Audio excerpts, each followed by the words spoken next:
Elisa says, hi, Andrea. I want to teach my almost 1-year-old to signal potty or really give me any kind of signal, but I feel like she doesn't pay attention to me when I show her the sign. How can I teach her to sign potty? She is only now starting to use her hands to express what she wants. Oh, thank you so much.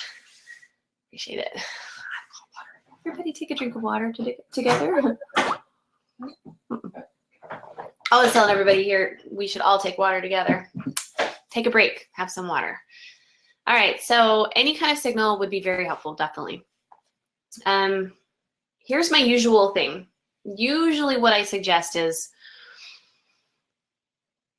and let me go ahead and close Skype because that's annoying. Bye-bye. Okay, usually this is how it goes. You just have to be consistent every time you take her. So there's 2 different signals, and this is not in my book or any of my, well, actually, it is in my wrap-up course.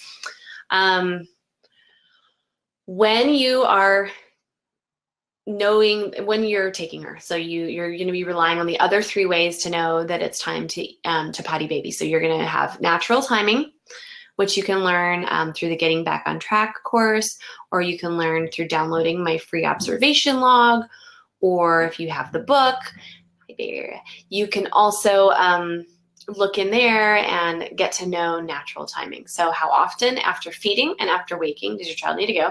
And then the other way is your intuition, or you just have a feeling, which is usually pretty spot on if you don't have a lot of distractions going on. And then generic timing, which are transition times. You can absolutely 100% EC a 1-year-old through transition times alone, because the child at this point developmentally is really relying on rhythms and routines during the day, and they actually thrive on them. So I would definitely recommend that.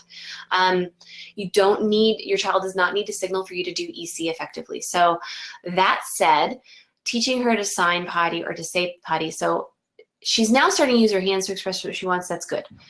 I have noticed with my kids that even though they have the capability of doing sign language, they just preferred not to. And we had a different kind of communication going on, nonverbal body language, and we had a lot of early talking. So what I want to recommend is that every single time you take your child to the potty, you first, and sorry, there is construction going on, drywall, everything. We've almost got our house done. You might hear hammering. Pointing is a sign language sign that you can teach pretty easily, especially if she's starting to use her hands. So we have 2 signals. 2 prompts that we want to teach and will turn into your child's signal. So one is point to the potty and say, time to go pee, unless they're resistant, in which case you just point or you just go. So if you do that every single time you go toward the bathroom or potty, she's definitely going to pick up on that. The second thing is, you don't think that she's paying attention to you when you show her the sign. But the thing is with babies, they only need to see the sign like once or twice. They understand, they get it. So the reason why it seems like she isn't paying attention to you anymore is because she's already got it. She already understands what the sign is. She just is choosing not to use it, which is fine. And she's got other things making blocks building in her head that are taking precedence right now. Hopefully that makes sense. So relying on the other 3 ways, when you do take her, you point to the potty, let's go pee. We don't ask, just let's go. And, or you can just say potty. And that word combined with the pointing, she can then pick and choose her way of expressing when she needs to go. Then the second signal or prompt, when you sit the child on the potty and you hear the pee going, when she's peeing, pee-pee.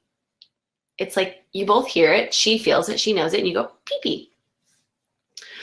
So that is a way to separate out the cues and the prompts. And to teach them, the sign is you put your thumb in between those 2 fingers and you shake it side to side. That's the letter T in American Sign Language, and side to side. The other thing is this is poop. You grab it and pull up. Most kids can't really do that very well.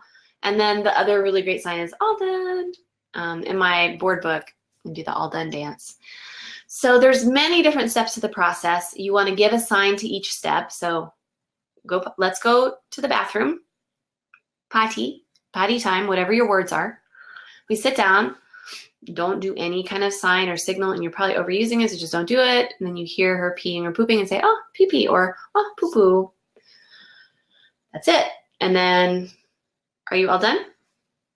All done? And that's it. So that's how I would do it. And eventually she will start telling you.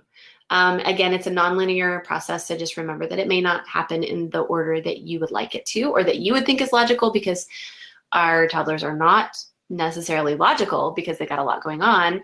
And, you know, when they start learning the ABCs, they come out all jumbled and backwards and funny and very different for each kid. So go with the other 3 ways. Do this with repetition, and simplicity, and very, very brief spoken, and the same sign, the same word for every part of that 3-part sign thing that I just went over. You will eventually get the message across with that consistency. That's all it's about.